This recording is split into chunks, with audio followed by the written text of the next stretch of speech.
If you're an author and you have a book that is about to release or that maybe you've already released, promotion and PR are really, really important to the success of your book, to the success of your business, and what you're looking to accomplish in the world today. So this conversation that we're having today on the Author's Leverage, I think that you're really going to enjoy it. So stay tuned. Let's jump into it. You're listening to the Author's Leverage. You've written a book, you got it published, and you know you can make a much bigger impact with it than you already have. Maybe you're in the process of writing and publishing and want to be smart about how you help others and make more money while doing it. Welcome to the Author's Leverage Podcast, your guide to building a profitable business and changing more lives with your published work. This is the #1 show that brings you tips on making you a more successful author from the very best experts around every week. Our mission is to help you blast through the noise and get you clear on your path to success as an author. You'll be equipped with practical tips and insights from host Parshell Tashi and her featured guests. And you'll leave each episode more excited, more confident to get that dream authorship life that you deserve. So sit back, relax, and get ready. We're about to get real. We're about to clear. And from here, the sky's the limit. Here's your host, a former school teacher turned creative media entrepreneur and now founder of the Author's Leverage, Parshell Tashi.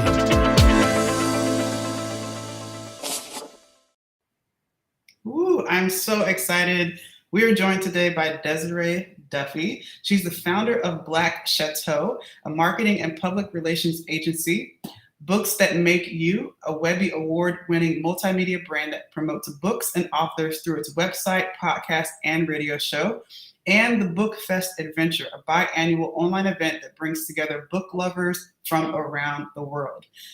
Duffy hosts and is the executive producer of the Books That Make You show and is a speaker on topics such as branding, marketing, digital and traditional media, live streaming technology, diversity, equity, inclusion, and public relations.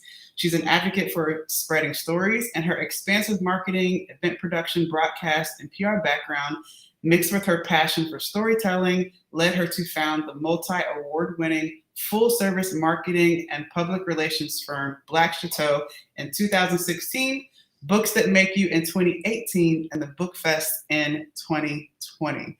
Welcome, welcome, welcome, Desireé, to the Author's Leverage. Thank you so much for being here. Parshell, thank you for having me. I am just in awe of everything that you do and everything that you do for authors. So it is my honor to be here with you today. Oh, thank you, thank you. And I love this topic. I mean, PR, promotion, how do we keep the conversation going? This is so important to authors today.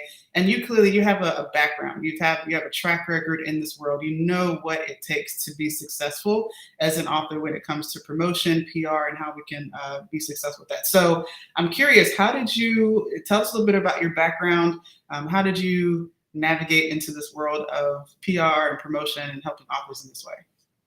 Well, like you were a teacher. I wasn't a teacher, but I was in not a totally different industry, but I was vice president of a digital marketing agency. And I'd been doing marketing and PR for many different companies, in-house and agency for 20 plus years. And I realized that there was a definite need for authors to have somebody do their marketing and PR. Wrote my own book. And then I realized here I was, somebody with 20 years of experience under my belt going, who's out there that can help me? Who's specializing in authors? Who understands our unique needs? And there's very much that industry front. There's what the publishers do, and there's B2B promotions and things like that. That pretty much is, on course and hasn't changed too much, even though that's a topic of a discussion all in and of itself. But then on the digital front, there's SEO to consider. There's things like you are doing where you're bringing courses and education and new ways of telling stories to the forefront. And I realized that authors, consumers weren't necessarily reading books like they used to. They were listening to books. They were using e-readers. They were on social media. They were consuming their messages in a multitude of different ways. And that's where I realized authors needed to do the same thing. And then I founded Black Château. I love that. And, we share that in common for sure. And I think for me, I tend to relate it to teachers. and the fact that teachers are not as, I guess, paid and not as highly regarded as maybe times in the past were. And, that's also why I got into this space. Some of my favorite people in the world happen to be teachers and communicators. And I just, noticed this pattern in the industry as well. And having all those conversations definitely confirmed that. I just had a conversation before jumping on with you with an author who right now she says she has about maybe 5,000 people, give or take, like on her email list or that, she has access to. And she wants to grow that to 100,000 people. Now that's probably a common sentiment and desire among a lot of authors, right? Because community and being able to have that audience is so important. What would you tell an author who expresses that desire? Email marketing, and a lot of people don't quite understand email marketing. And that's okay, because I understand it and it gives me a little bit more ownership in that space. I don't want so much competition because it is one of the most powerful tools in your tool belt. And I don't care what anybody says. That has not changed in 10, 15 years in the digital marketing world. So I'm going to advocate for email marketing. And there's a few reasons why. Your author that has 5,000 so far and wants to grow to 100,000, I love it. She's got a goal. I would say, let's do that.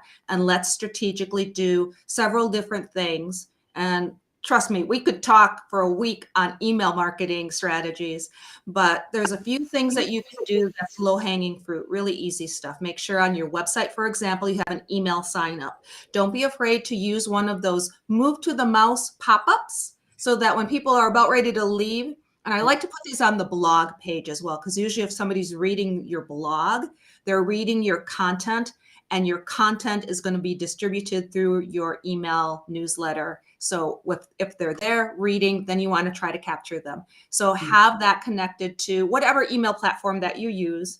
It's easy enough to do. And if you can't do it yourself, have your webmaster just say, hey, I'm using Constant Contact, I'm using MailChimp. Again, there's a whole plethora of different places that you can use, and make sure you're creating a list of signups right from your website. That link that you have then on your website for people to sign up, now you can share that everywhere. That becomes part of your content strategy. You're sharing that on social media once a month, whether you're doing it natively, in other words, doing your own social media, just right on the platform, or maybe you're using something like a Hootsuite or whatever, just plug that into your natural monthly flow. Or maybe it's twice a month.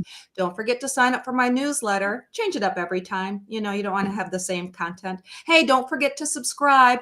New tips and advice there. So make sure you're creating the sales funnel. A lot of people have heard of sales funnels and there's book funnels, but that's one of the ways that you're building that up.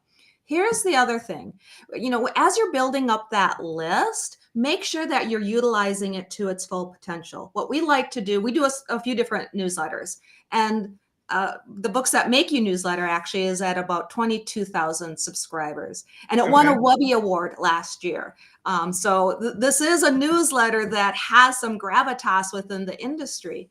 And what we do is once we put that newsletter out, we just do a monthly newsletter. We then take it and we pin it to the top of our social media platforms. You can do that on Twitter, on Facebook, etc. So that newsletter itself gets another set of legs, and then it stays up there. It's like our featured content for that entire month so that people can go back to that newsletter, because it kind of sucks to create a newsletter and send it out and then you never do anything with it again. We want to reuse that content as much as possible and grow it. The third thing I'm going to tell you really quick about email marketing that I really love is it feeds into your online advertising in some of the most peculiar ways. A lot of people don't realize that they can take their newsletter list, their email list, take that CSV file or that spreadsheet, and you can upload it into the places that you want to advertise. I mean, you could upload it into Facebook, Meta, whatever they're calling themselves nowadays. You can do the same thing with Twitter, with Google. And you can market to those people who are on your email list. So if you got 5,000 people and you want to remind them who you are, you can find them on these other platforms. Then if you want to take it another step further, because that's nice and that's dandy, and you're probably thinking, well, they're already on my newsletter list. What do I want to do with them there? The next thing you can do is create what's called a lookalike audience on these platforms, where that platform again, Google, for example, or Facebook is going to look at that list of people that you just gave it and say, hey, these data points with these folks, because they have data on us, they have data on all of us, and that's kind of the creepy side of things. But the neat side of things for marketers who want to promote their book or spread a positive message is then they can allow that lookalike audience to be created on that platform, and then they can market to those people. And then you're pulling people back. So it's like this push-pull type of a marketing strategy that you're doing. And I feel email marketing is at the cornerstone of all of that.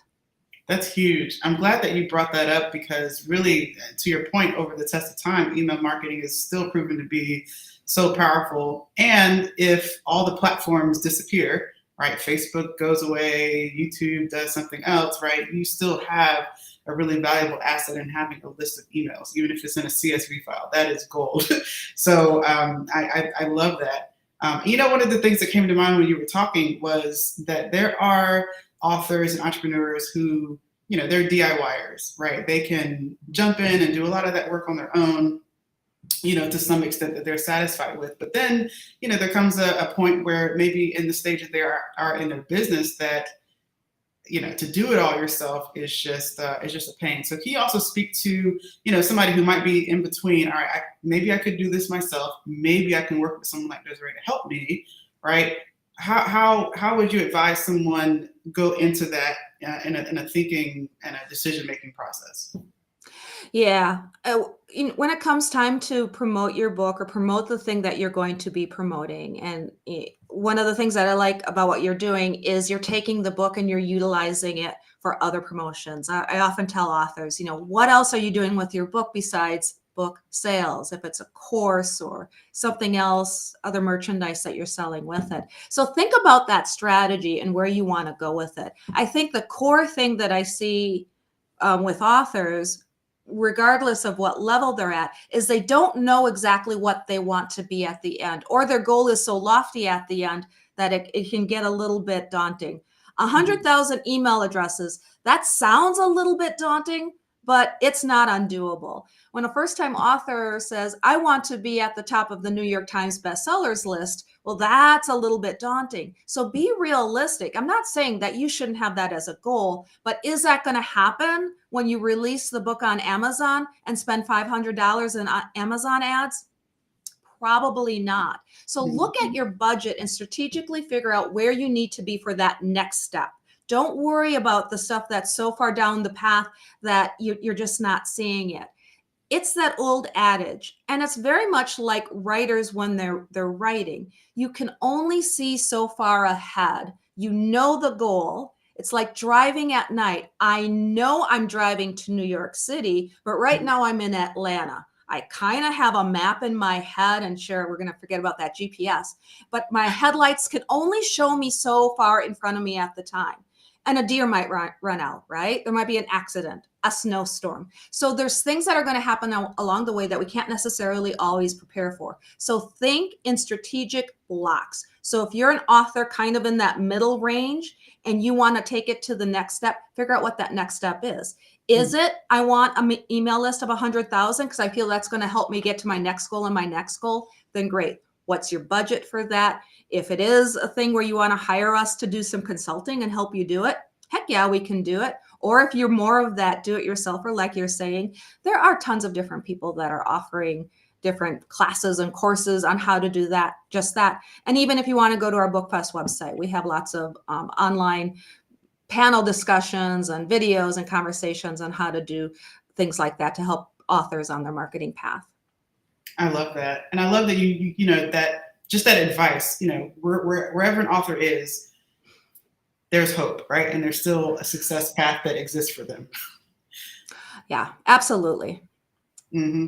Now, I want to ask you also about, it's funny, I was speaking with another author, and I have to tell you, I've been talking to authors and publishers for the last 2 years, at least 4 or 5 different authors a week. And I hear a lot of their challenges. I hear a lot of, where they're at and a spectrum of situations and scenarios. And one in particular that I got in contact with, she told me that she has a book that's coming out soon because she started doing some pre-promotion around it. I remember asking her about, well, how are you going to be promoting your book in the new year? What are you excited about, in terms of launching? She's like, after this launches, I really don't know what I'm going to do next. Like, there's no, like, what am I supposed to do? And so I know that that is a common challenge that a number of authors have, right? Really, that what next question that comes up, right? You worked really hard to publish this. Now what? So I would love to hear your thoughts. But let me just roll this little cue in really quick, just to let authors know sort of what's possible. We'll be right back after this. Okay.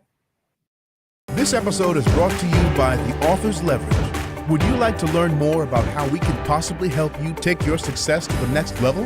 We're talking bigger impact, more income, and more lives being changed with your book than you ever thought possible. Then head over to theauthor'sleverage.com and see how turning your bestseller into a premium and profitable online course could be your answer to helping more people and creating a passive revenue stream.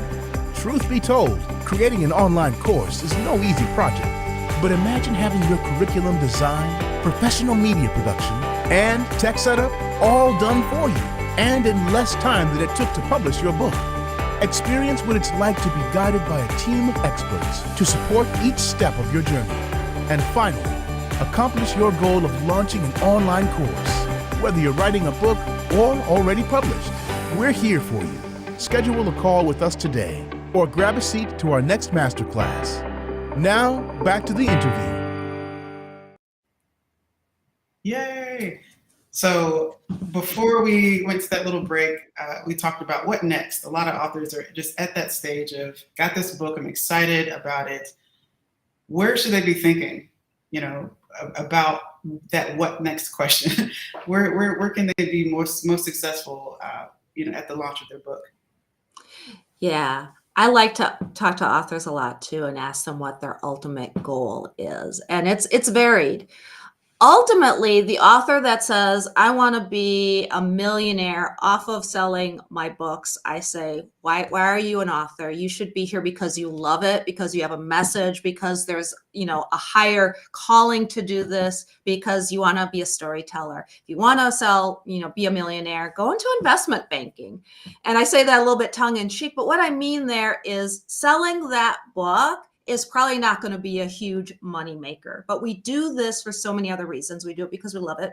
If you're somebody that has a background like you, Parshell, and you're a teacher, it's because you want to share something. You want to teach others. And I think that's where a lot of the nonfiction authors and the ones that use authors leverage come in, because they can turn it into a course or an online workshop, etc., and they can monetize it that way, create passive income, and also fulfill themselves in other ways. I talk to lots of authors where their calling is just that. They feel that they were summoned to share this message with the world. And if that's what they want to do, then trying to get it out there in a myriad of ways is what's important. Maybe it's not monetary sales, but the number of sales. Maybe there's promotions that they can do, and there are promotions they can do where they're selling the book for 99 cents or doing freebies and getting the book out there, donating their books to events, to school functions, places like that. For the fiction authors, and I work with a lot of fiction authors too, that tends to be a little trickier than the nonfiction author, right? The nonfiction authors message and pitch and marketing is usually just baked right into their book. If their book is how to lose 10 pounds in 10 weeks, well, that's the pitch. That's what you're promoting. But fiction can be much more nebulous. But then I want to know, is this a standalone book? Is this one and done?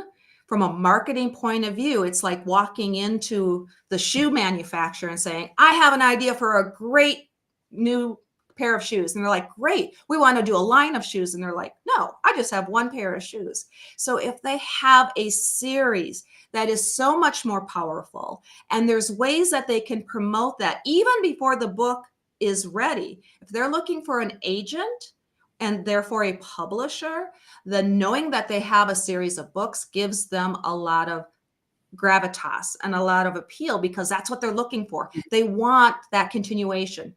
Just like we're consuming things on Netflix and Hulu and all of these different devices, people nowadays especially love to have the next thing and the next thing and the next thing. So Oh, for yeah. fiction authors, I want to know, is this part of a series? And what is that goal? Is there 5 books in the series? Is there 3 books in the series? Is it never ending? Thinking about who your target audience is so important too. I boil everything down to who are you speaking to? Is this a YA book, young adult book? Do you want to offer some extra materials with this? Maybe that young A reader wants to also journal. Maybe you can supply them or provide them with different merchandise. Maybe having a store with journals and pens and things like that is in store for you. So those are just a few different ideas throwing out there. And it boils down to what you were saying in the very beginning. What's the goal? Where do you want to go with this? And then depending upon that, figure out where exactly an author might need to go. Exactly. And where, and I'm curious too, that's so powerful what you said. And I hope everyone's taking notes on this because it's really, really good advice that really can help you be more successful and stand out with your book. One of the other questions that comes to mind, I think about your experience in this space and all that you've accomplished and helped authors and other professionals and experts to do. What campaign or what book, what, promotion, let's say, that you've been behind were you most proud of? Can you tell us of a success story or something that really excites you as the owner of your company?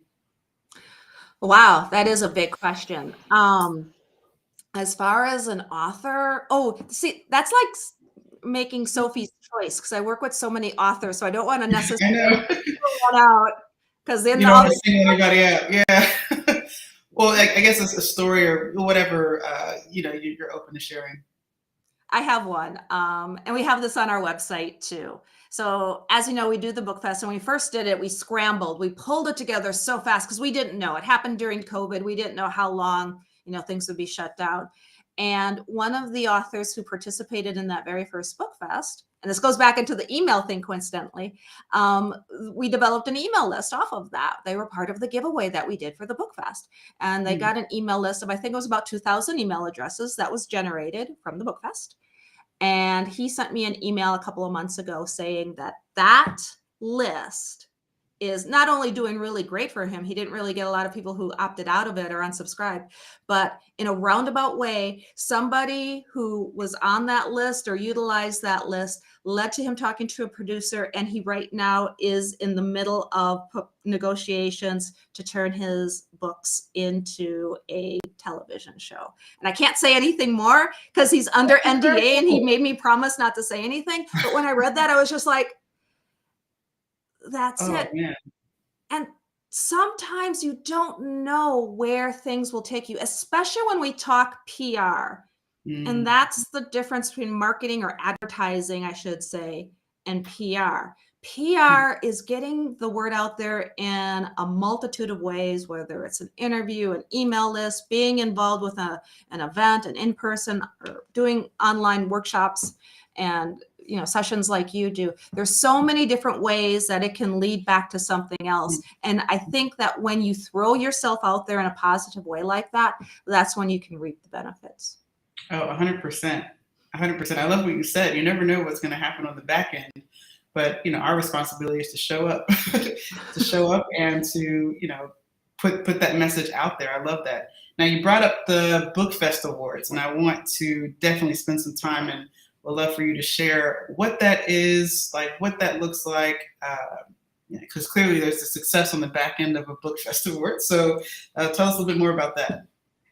Sure thing. So the BookFest started in early 2020, and we all remember what was happening then.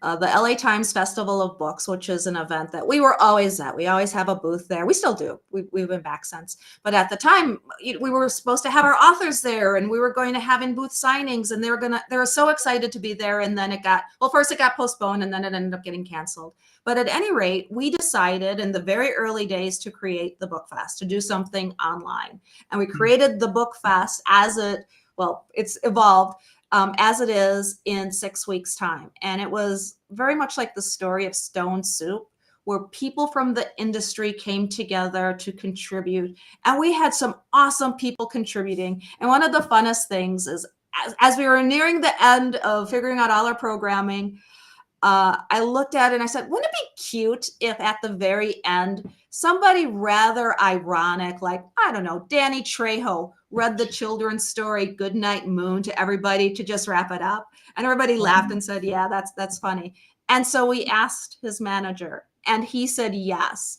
And it was just like this cool thing. We had Mitch Elbaum, the #1 best memoir seller of all time, join us. We had, and I can't even list all the names because again, it's just so vast, but we've had so many great people join us and contribute, not only during that first one, but through the years, because we now do it in spring and fall. And one of the things that we started to do last spring, we did it for the first time, and we've done it again this fall, and we're going to keep on doing it, is we introduced the BookFest Awards.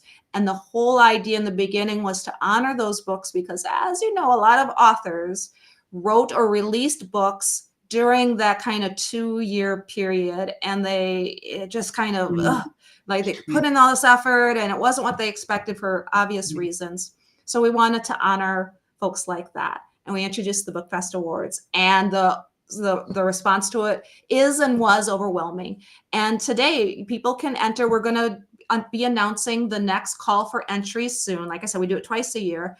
People can sign up for the BookFest, and it's really easy. It's thebookfest.com. And not only will we get notices about when we do the call for entries for the BookFest Awards, but you can attend the BookFest and get other promotional items and access to the videos and everything. It's free. I'm not selling anything when it comes to the BookFest. This is something we decided to do and keep free for people to attend. There is a fee to submit for the awards, and if you win an award, you want to get a trophy. Obviously, there's some costs involved with that. But all of that content, especially for the authors, because we dedicate day 2 of the BookFest to authors. So, Parshell, when you're talking about, advice for authors on building their author platform, on social media, PR tips, editing advice, we have panels going back now a couple of years that they can access for free and check that out and learn, and just something to help them on their author journey. I love that. And congrats on that success. I mean, it was, definitely overwhelming in sound, but turned out to be huge success, and I'm excited for the future of that as well. So if anyone is interested in more information about that, we'll have links to that beneath the episode or somewhere around this video that you're watching or this audio. So that is incredible. And I'm so thankful we're having this conversation. I could talk to you for a while. I think I was saying, let's do 20 minutes, and now we're way past that. But I would love to get your just last parting words of advice that you might have for the listeners, as we start to wrap up here. Great question. A lot of times people ask me what the marketing secret is for writing their book. What is the one thing that they can do? And I like to say, just write a great book. It boils down to that product. And the one thing that I see authors do is, I heard I can just put it up on Amazon and then I'll do the marketing. No, put the time into creating a really great book. Bring in an editor, or 2 or 3 actually is usually what an author needs, to make sure that they've set up the foundation for that great book. Because once we have a great book, then we can take it far and wide, and we can do lots of great promotions with it and develop a readership for it. Beautiful. Beautiful. I love that's great advice. Write a good book. Don't just throw anything out there. Make sure that it's really, a solid, quality, valuable piece of work. Absolutely. And my last bonus question that I get to ask you is, what is your one word? If there was one word that went from Desireé to the world, what is that one word? Is your message? Read. Ooh. And that goes for writers too. Writers need to read. Yes. Oh, that's such a good word. That's probably my favorite word of all the words I've heard you say. That's a good one. Read. So good. So good. Desireé, thank you so much for being here, sharing your insights and wisdom with me and the audience listening as well. And definitely, I highly recommend getting in touch with Desireé and with her company. You'll see links to that as well as to the BookFest around this episode. But Desiree, thank you again for being here. This was awesome. Parshell, my pleasure. Thank you for having me.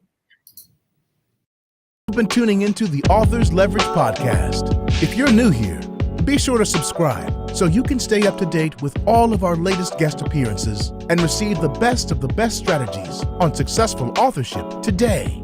And be sure to connect with us and with today's guests using the links below this episode. If you're interested in turning your bestseller into a premium and profitable online course, head on over to our website and schedule a call with us today.